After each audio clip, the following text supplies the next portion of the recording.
మొత్తానికైతే అయిపోయాయి. ఆ తర్వాత మా వారు కూడా హెల్ప్ చేశారు. బయట నుండి తీసుకొచ్చి ఎండలో తిరిగి మళ్ళీ వచ్చి నాకు బెడ్షీట్స్ అవన్నీ వాటి ఆరేయడము, మిషన్లో వేయడము, మిషన్లో వేయడం అవన్నీ లెక్క పెడుతున్నాను అనమాట. అన్నీ వేసారు. గోడ మొత్తం పైప్ వేసి నీట్గా కడిగి 2 వైపులా పైన కూడా అప్పుడు చెద్దర్లు వేసామన్నమాట. గాలికి అవే వండుతాయని. ఇంకా ఇక్కడ ఉన్నాయి ఇవన్నీ బెడ్షీట్స్, కర్టన్స్ మొత్తం అన్నీ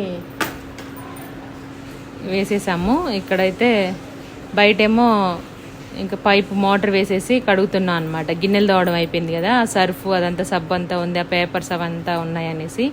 దేంట్లో ఏమీ లేవు. 1 మంత్ నుండే కొంచెం 1 మంత్ కాదు, ఒక 2 వారాల నుండి కొంచెం మేము డబ్బాలు అవన్నీ కొంచెం ఖాళీగా ఉంచాలనేసి కొన్నిగా ఇంట్లో కావాల్సిన సరుకులన్నీ బయట పక్కన కిరాణా షాప్లోనే తీసుకొస్తున్నాం అనమాట. మళ్ళీ అన్నీ తీసుకొచ్చి ఎక్కువ పెట్టేసి అవన్నీ పోయాలంటే పేపర్స్లో వాటిలో పోసుకుంటే ఇబ్బంది అవుతుంది.